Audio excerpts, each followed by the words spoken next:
नमस्कार मेरे दोस्तों, मेरे साथियों, मेरे छोटे भाइयों बहनों, आईएएस आरएएस विद आरजे में आपका स्वागत है। हार्दिक अभिनंदन है। तो मेरे मित्रों, आज हम फिर से लेकर आ चुके हैं आपके लिए राजस्थान सुजस का ई बुलेटिन, जो आपके एग्ज़ाम के लिए रामबाण औषधि है। ये मान लीजिए, आप यदि अपनी रैंक में सुधार करना चाहते हैं आरएएस के अंदर, तो ये आपके लिए रामबाण होने वाला है। क्योंकि देखो, सारे के सारे पेपर को कवर करता है, ये सारे के सारे एस्पेक्ट को कवर करता है, और जो भी आपके एग्ज़ाम के लिए अच्छी न्यूज़ होती है उसको हम कवर कर देते हैं। ठीक है दोस्तों, तो इस तरह से आपका समय भी बचता है और आपकी क्वालिटी भी मेंटेन रहती है। तो दोस्तों, डिस्कशन शुरू करने से पहले दो बातें करेंगे आज अपन। सबसे पहली बात तो ये है कि चैनल को लाइक करने वाले, शेयर करने वाले, सब्सक्राइब करने वाले, कमेंट करने वाले मेरे सारे दोस्तों को, मेरे साथियों को मेरी तरफ से धन्यवाद। और दूसरी बात ये है कि अगर आपको इसका PDF चाहिए तो आप हमारा टेलीग्राम चैनल भी साथ में ज्वाइन कर सकते हैं। दोस्तों, हमारे टेलीग्राम चैनल का नाम है मित्रों IAS RAS विद आरजे। इस वाले टेलीग्राम चैनल को आप जाके ज्वाइन कर लो और वहाँ से आपको डेली PDF मिल जाएगी। जो मैं आपको यहाँ पर पढ़ाता हूँ उसी की PDF काट के आपको वहाँ पर प्रोवाइड करवा देता हूँ, जिससे आपको कोई तकलीफ ना हो। अगर आप हैंड रिटन अपनी तरह से नोट्स भी बनाना चाहते हैं तो आप PDF से बना सकते हैं। ठीक है, तो आपको बार बार ऊपर नीचे स्क्रॉल करने की ज़रूरत नहीं पड़ेगी, कोई टेंशन लेने की ज़रूरत नहीं है। वहाँ सीधा सीधा आपको मटेरियल मिल जाता है। आप सीधा पढ़ना चाहते हैं तो पढ़ भी सकते हैं। और मेरा मानना यही है, आप सीधा दिमाग भरने की कोशिश करो ज़्यादा से ज़्यादा। कॉपियाँ मत भरो दोस्तों, तो कॉपियाँ आपके रूम के अंदर रद्दियाँ बना देंगे और कुछ नहीं करेंगी। सिलेक्शन आपको दिलाएगा तो वो आपका दिमाग का भरना ही दिलाएगा। ठीक है दोस्तों, तो मेरे मित्रों, आपका समय बहुत कीमती है और कीमती चीज़ों को हमेशा बचा के रखना चाहिए। इसीलिए हम चलते हैं सीधे न्यूज़ आर्टिकल के डिस्कशन पर। ठीक है मित्रों, तो देखो दोस्तों, आज का जो न्यूज़पेपर है उसके अंदर बहुत बड़ी बड़ी न्यूज़ नहीं है, छोटी छोटी न्यूज़ है, लेकिन आपके प्रीलिम्स की दृष्टि से बहुत इंपॉर्टेंट होने वाला है आपका। ठीक है, मेंस के लिए उतना सब कुछ नहीं है। तो हम सबसे पहले चलेंगे इधर कॉर्नर की तरफ। ठीक है, देखो, सिंचाई परियोजनाओं के लिए 156 करोड़ रुपए मंजूर किए हैं हमारे मुख्यमंत्री जी ने, राजस्थान सरकार ने, हमारी ने। ठीक है, तो कौन कौन सी जगह पर सिंचाई परियोजनाएं चलाई जाएंगी? झालावाड़ में, बांसवाड़ा में और बूंदी में। ठीक है, अब कौन कौन सी हैं इसके अंदर, ये तो जिले हो गए। अब कौन कौन सी सिंचाई परियोजनाएं हैं, कौन कौन सी स्वीकृत की गई है, उनको देख लो। देखो, यहाँ पर ज़्यादा एडिशनल नॉलेज जोड़ने के लिए कुछ था नहीं, लेकिन फिर भी जो कुछ जोड़ा जा सकता था वो मैंने जोड़ने की कोशिश की है। पर अपन जो सीधा न्यूज़ के अंदर है पहले उसको देख लेते हैं।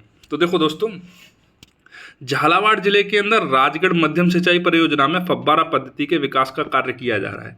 इस तरह का एक प्रश्न आरएएस के अंदर ऑलरेडी पूछा जा चुका है कि निम्नलिखित में से किस नहर प्रोजेक्ट पर ड्रॉप मोर क्रॉप, मतलब प्रति बूंद से ज़्यादा फसल उत्पादन करने के लिए फव्वारा पद्धति से सिंचाई परियोजना बनाई जा रही है, सिंचाई के लिए फव्वारा पद्धति का प्रयोग किया जाएगा। तो वो आपका था नर्मदा नहर कैनाल वाला, जो आपके जालौर और बाड़मेर वाला जो रीजन है उसके अंदर नर्मदा नहर का जो प्रोजेक्ट था उसको लेकर एक प्रश्न आ चुका है। तो हो सकता है यहाँ से भी प्रश्न बन जाए कि जो मध्यम सिंचाई परियोजना कौन सी है जिसमें फव्वारा पद्धति से विकास कार्य किया जा रहा है, फव्वारा पद्धति के लिए विकास कार्य किया जा रहा है, तो वो है आपके राजगढ़ मध्यम सिंचाई परियोजना झालावाड़ जिले के अंदर। ठीक है, अब झालावाड़ जिले के अंदर ही दूसरी है घुघवा लघु सिंचाई परियोजना। देखो, ये जो ऊट पटांग नाम आपको मिलते हैं ना, जो आपने कभी नहीं सुने होते और सीधा एग्जाम के अंदर मिलते हैं, आप सोचते हो यार पता नहीं कहाँ से देती है आरपीएससी, के आउट ऑफ सिलेबस पेपर दिया है, ऐसे ऐसे नाम दिए जो हमने कभी नहीं सुने। तो आरपीएससी ऐसे ही उठा के कोई चीज़ नहीं दे देती है। आरपीएससी के जो पेपर बनाने वाले सदस्य हैं उनको सपने नहीं आते हैं कि बच्चों को परेशान करो, तंग करो। बस वो आपको चेक करना चाहते हैं कि गवर्नमेंट के जो ऑफिशियल डॉक्यूमेंट्स हैं आपकी उन पर कितनी नज़र है। ठीक है दोस्तों, क्योंकि आगे जाके आपको गवर्नमेंट के ही काम करने हैं और पूरी ज़िंदगी गवर्नमेंट के डॉक्यूमेंट्स पे ही नज़र रखनी है आपको। ठीक, तो झालावाड़ जिले के अंदर एक तो राजगढ़ मध्यम सिंचाई परियोजना हो गई जिस पर फव्वारा पद्धति का विकास कार्य किया जा रहा है, दूसरी घुघवा लघु सिंचाई परियोजना हो गई और तीसरी गागरीन सिंचाई परियोजना हो गई। ठीक है, तो झालावाड़ जिले के अंदर कितनी हो गई? 3।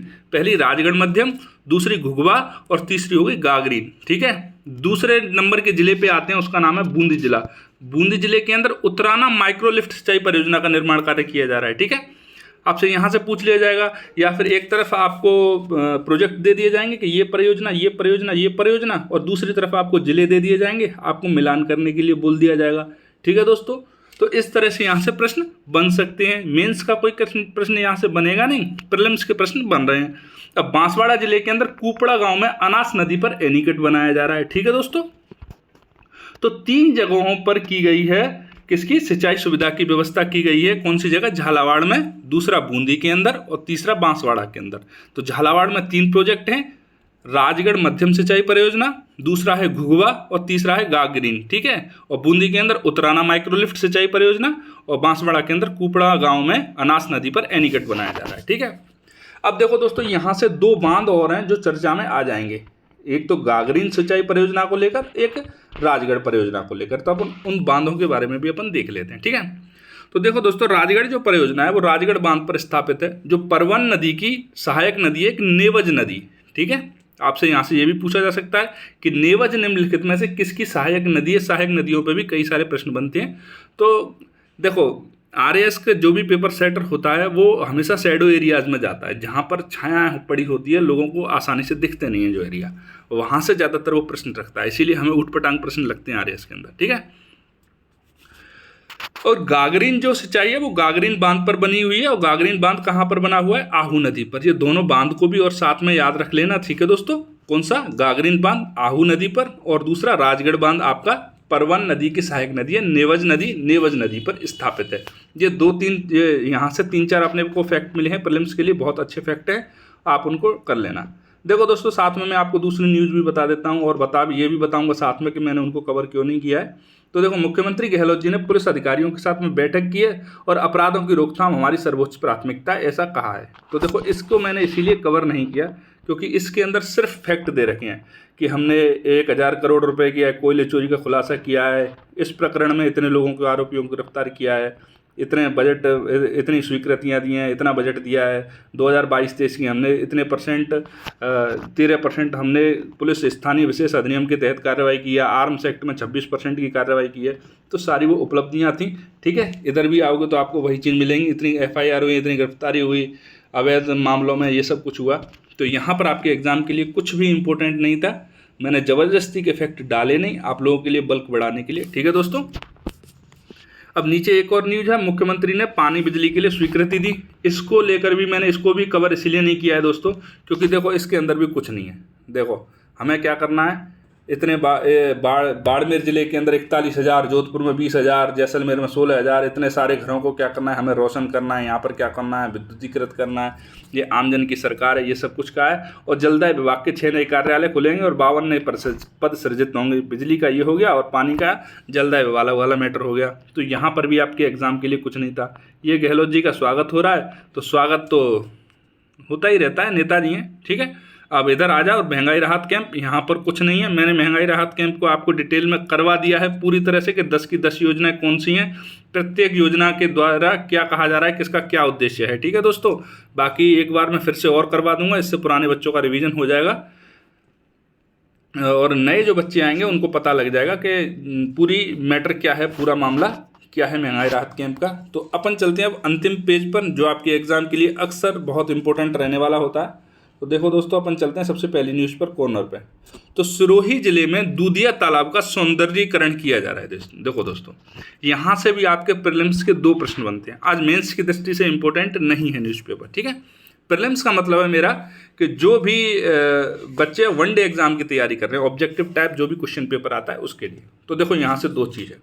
राज्य सरकार का जो पर्यटन विभाग है वो सिरोही जिले के अंदर क्या कर रहा है, देखो, एक तो दूधिया तालाब का सौंदर्यीकरण किया जा रहा है। क्या किया जा रहा है, दूधिया तालाब का सौंदर्यीकरण, और दूसरा है इसबोर महादेव मंदिर।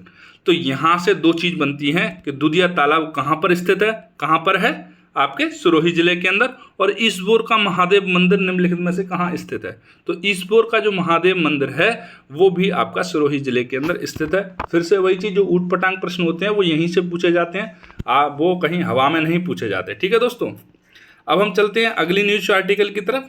तो हमारा अगला न्यूज आर्टिकल है, राजस्थान में लंपी रोग आर्थिक सहायता वितरण कार्यक्रम होगा। लंपी रोग से जो भी प्रभावित हैं, जो भी पशुपालक लंपी रोग से जिनके पशु प्रभावित हुए थे, मर गए थे, तो उन लोगों के लिए क्या है, लंपी रोग आर्थिक सहायता वितरण कार्यक्रम चलाया जा रहा है। देखो, अब यहाँ पर अपन देख लेते हैं पूरा। देखो, राज्य सरकार का पशुपालन विभाग किस विभाग के द्वारा योजना का क्रियान्वयन किया जाएगा, कार्यक्रम का क्रियान्वयन? तो पशुपालन विभाग के द्वारा। ठीक है।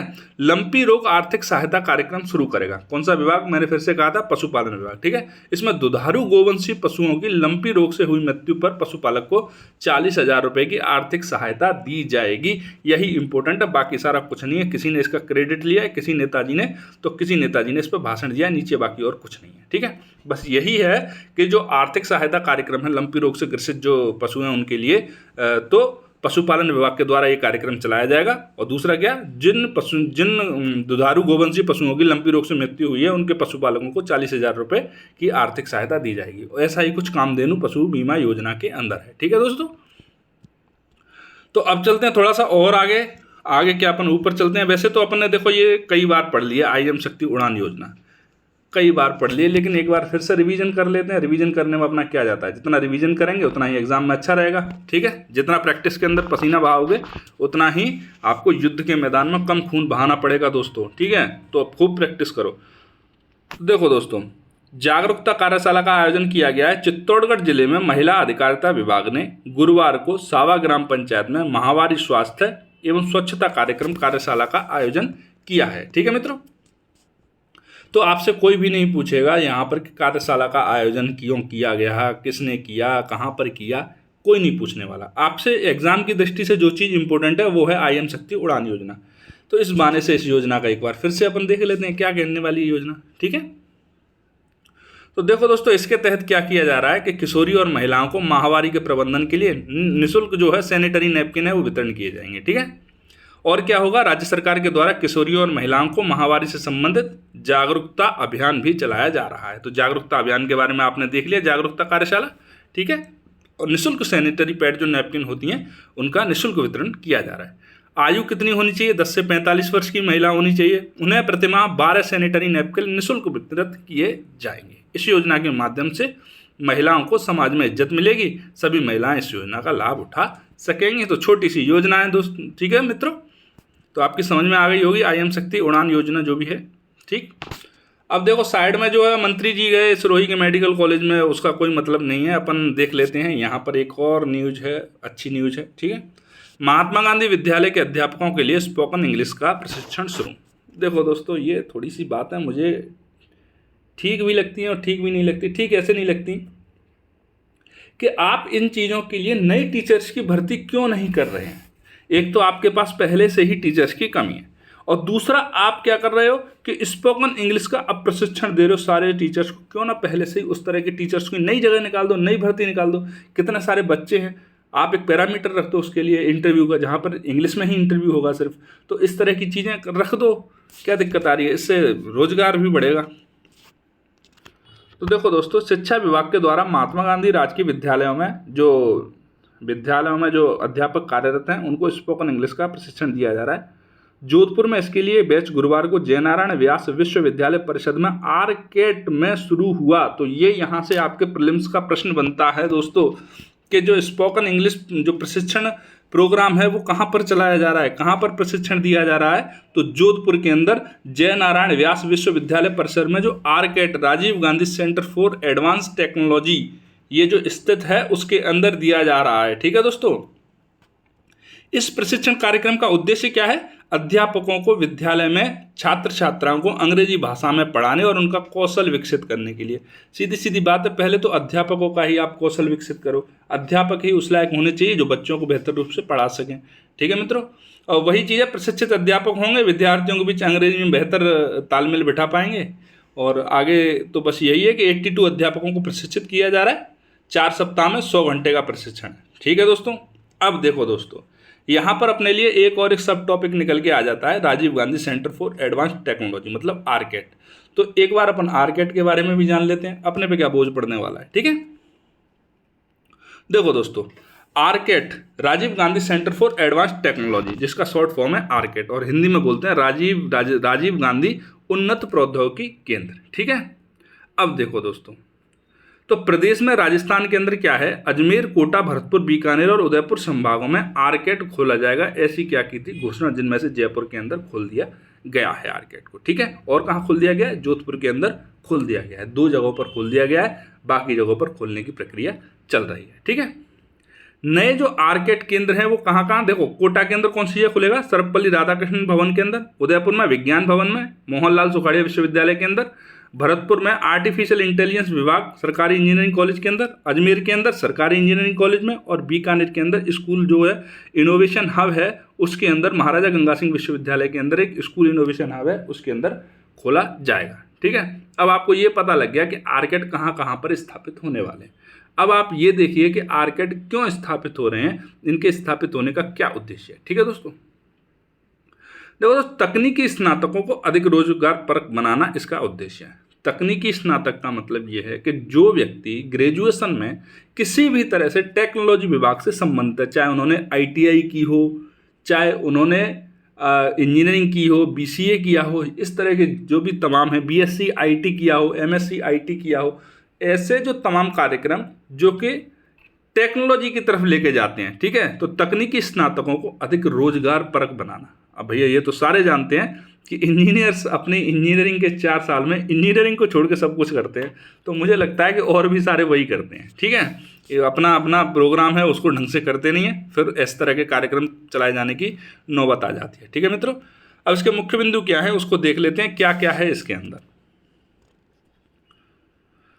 तो देखो दोस्तों, यह जो केंद्र है वो वैश्विक स्तर के तकनीकी दिग्गजों के सहयोग से BE, BTech, BCA, MCA, MBA, MSc IT के स्नातकों के लिए 1 सप्ताह से लेकर 6 महीने तक की अवधि का आधुनिक तकनीकों से संबंधित प्रशिक्षण कार्यक्रम क्या करेगा, आयोजित करेगा, और सफल उम्मीदवारों को विश्व स्तर के प्रमाण पत्र भी जारी किए जाएंगे। विश्व स्तर प्रमाण पत्र का अर्थ ये है मित्रों कि जैसे आप भारत के अंदर कोई कोर्स कर लेते हो, एक अपन एग्जाम्पल दे रहे हैं। ठीक है, भारत के अंदर आपने मान लो BTech किया, अब इस BTech को लेके आप पहुंच गए ब्रिटेन के अंदर, लंदन के अंदर, वहाँ पर बोले हैं कि हम आपको 12th पास ही कंसीडर कर सकते हैं, आपको इंजीनियर कंसीडर हम नहीं कर सकते क्योंकि आप भारत से किए हुए हो। ठीक है, तो मतलब वो वैश्विक स्तर की डिग्री नहीं रही आपकी, अब वो सिर्फ भारत स्तर की डिग्री हो गई। लेकिन इस तरह का ये जो कार्यक्रम आयोजित किया जा रहा है उसमें क्या होगा, जो भी उम्मीदवार हैं जिनको प्रमाण पत्र दिया जाएगा कि आपको प्रमाणित किया जाता है कि आप आर्केड के माध्यम से यहाँ पर इस तरह का प्रशिक्षण प्राप्त किए हुए हो, तो फिर वो वैश्विक स्तर पर मान्य होगी। उसकी जितनी वैल्यू जयपुर या भरतपुर या धौलपुर के किसी गाँव में होगी उतनी ही आपकी मुंबई के अंदर होने वाली है और उतनी ही आपकी लंदन के अंदर होने वाली है। मतलब ये है कि पूरे विश्व स्तर पर, पूरे वैश्विक लेवल पर उसकी एक जैसी वैल्यू होने वाली है। इस तरह के प्रमाण पत्र आपको जारी किए जाएंगे। ठीक है मित्रों, इस केंद्र के माध्यम से राज्य के जो युवा हैं उनको artificial intelligence, cloud computing, cyber सुरक्षा, robotics, machine learning, data analytics, इस तरह के क्षेत्रों में विशेषज्ञों द्वारा उन्नत और उभरती हुई तकनीकी को सीखने का अवसर मिलेगा। इस तरह की तकनीकी सिखाई जाएगी जो कि लेटेस्ट होगी। ऐसा नहीं है कि आज एंड्रॉयड के ज़माने में नोकिया 1100 की तकनीकी लिए आप घूम रहे हो फिर कहते हो जॉब नहीं मिलती सर, तो आपको एंड्रॉयड वाली टेक्निक ही समझाई जाएगी। ठीक है दोस्तों, इससे क्या होगा भाई, देखो प्रशिक्षण एक ऐसी चीज़ है जिससे कौशल का विकास होता है, और जब कौशल का विकास हो जाता है तो आपको बहुत ज़्यादा समय नहीं लगता रोजगार गेन करने में। आप बेरोजगार बहुत ज़्यादा समय तक नहीं रहे, तो सीधी सीधी बात है, सारी चीज़ों का अंत में एक ही निचोड़ आता है, भैया कैसे भी करके कौशल को विकास करो और रोजगार की आप रोजगार पाओ, बेरोजगारी में कुछ नहीं रखा है मित्रों। तो ठीक है मेरे दोस्तों, यहाँ पर होता है हमारा ये न्यूज आर्टिकल भी समाप्त। अब चलते हैं थोड़ा सा और आगे। तो देखो दोस्तों, कल हमने पहले ही पेज पे पढ़ा था क्या हो रही है, नेशनल गेम्स हो रहे हैं, नेशनल स्कूल गेम्स का आयोजन किया गया है। तो इसमें क्या हुआ है, चूरू की ऋतु कुमारी जी हैं, इन्होंने शॉर्ट पुट में कांस्य जीता है। शॉर्ट पुट का मतलब आप समझते हो, शॉर्ट पुट का मतलब होता है एक भारी सा गोला होता है लोहे का, उसको ऐसे कान के नीचे लगाते हैं, नीचे हथेली पर रखते हैं और उसको एकदम से थोड़ा सा घूम के और एकदम स्पीड में फेंकते हैं उसको, तो जितनी दूर जाके गिरता है तो वो पूरा गेम क्या होता है, शॉर्ट पुट होता है। ठीक है, तो देखो जो भोपाल के अंदर 66वीं नेशनल स्कूल गेम्स में बेहतरीन प्रदर्शन कर रहा है राजस्थान है, जो प्रतियोगिता आयोजित हो रही है उसके अंदर अभी क्या चूरू की सुश्री ऋतु कुमारी जी ने कांस्य पदक दिलाया है। इन्होंने शॉर्ट पुट में 13.28 मीटर गोला फेंका है। ये बहुत लंबा होता है, ऐसी बात नहीं है दोस्तों। ठीक है दोस्तों, तो अपन एक बार फिर से देख लेते हैं कल अपने क्या पढ़ा था इसके बारे में। कल हमारे कौन कौन से खिलाड़ी जो हैं वो पदक लेके आए थे। दो स्वर्ण पदक लेके आई थी बेटियाँ, 2 सिल्वर मेडल लेके आए थे बेटे, और आज एक बेटी फिर से कांस्य पदक लेके आई है। तो हम एक बार फिर से रिवीजन कर लेते हैं। जब तक इसके बारे में न्यूज़ आती रहेगी हम रिवाइज करते रहेंगे, हमारे एकदम से दिमाग के अंदर इसको बैठा देंगे, ठीक है। तो 66वीं नेशनल स्कूल गेम्स प्रतियोगिता हो रही है। ये भोपाल, ग्वालियर और नई दिल्ली में एक साथ आयोजित हो रही है। मैंने आपको बताया था मेजबानी इसकी भोपाल कर रहा है, लेकिन ग्वालियर और दिल्ली में भी इसकी खेल प्रतियोगिताएं आयोजित की जा रही हैं, ठीक है दोस्तों। नागौर जिले की कविता डूडी ने 30 जो आपकी 3 किलोमीटर की रेस वॉक होती है, मतलब जल्दी जल्दी चलना है स्पीड में। खेत से घर पे आते आते जब चलते थे ना, 2-4 लड़के बच्चे साथ में होते थे, कौन जल्दी जल्दी चलेगा, तो भागेगा कोई नहीं, जल्दी चलते थे, ठीक है। और चूरू जिले की थी नीतू कुमारी जी, इन्होंने डिस्कस थ्रो में स्वर्ण पदक जीता था। तो स्वर्ण पदक 2 लोगों ने जीता था, कविता डूडी जी ने और नीतू कुमारी जी ने, ठीक है। और आज ऋतु कुमारी ने शॉर्टपुट में कांस्य जीता है। मुझे ऐसा क्यों लग रहा है नीतू और ऋतु ये दोनों बहनें हैं, ठीक है। जयपुर के नरेश चोपड़ा जी ने 1500 मीटर दौड़ में सिल्वर जीता था। और बॉयज की 4x8 रिले, इसमें नागौर के परमेश्वर लाल, कोटा के तेज सिंह राठौड़, भीलवाड़ा के राजपाल जाट और शिवम सिंह है, सौरभ शिवम सिंह श्रीगंगानगर के, ये चारों को मिला के एक टीम बनी थी जिसको रिले बोलते हैं। हाथ में एक छोटा सा डंडा ऐसा लेके, एक 1.5 बिलियन का होता है वो, उसको लेके भागते हैं, दूसरे वाले को पकड़ा देते हैं, फिर वो भागता है, फिर तीसरे को पकड़ा देता है, फिर वो भागता है। तो वो वाली होती है, उसको ये कौन सी दौड़ बोलते हैं, 400x4, ठीक है, रिले। बीच बीच में बैरिकेड भी होते हैं, रिले है ये, ठीक है। तो ये आपकी समझ में आ गया होगा मेरे दोस्तों। और भी जो न्यूज़ आती रहेगी आपके गेम्स से संबंधित या दूसरी किसी चीज़ से संबंधित, तो मैं आपके उसके लिए एग्ज़ाम में आपके में किस तरह से इंपॉर्टेंट हो सकती है उसको लेके आपके सामने आता रहूँगा। तो मेरे मित्रों, आज के न्यूज़पेपर में सिर्फ इतना ही था। तो दोस्तों, अगर आपको वीडियो अच्छा लगे तो चैनल को लाइक करो, शेयर करो, सब्सक्राइब करो और कमेंट करो। अगर आपको अच्छा नहीं लगे, कोई कमी लगे, तो आप उस पर भी कमेंट कर सकते हो, कोई दिक्कत वाली बात नहीं है। आपको जो चीज़ फील होती है उसके बारे में आप कमेंट कीजिए। आप ही का चैनल है ये, टेंशन लेने की बात है नहीं, ठीक है दोस्तों। तो अब मिलते हैं आपसे नई वीडियो में नई इश्यूज बुलेटिन के साथ। तब तक के लिए जय हिंद, जय भारत।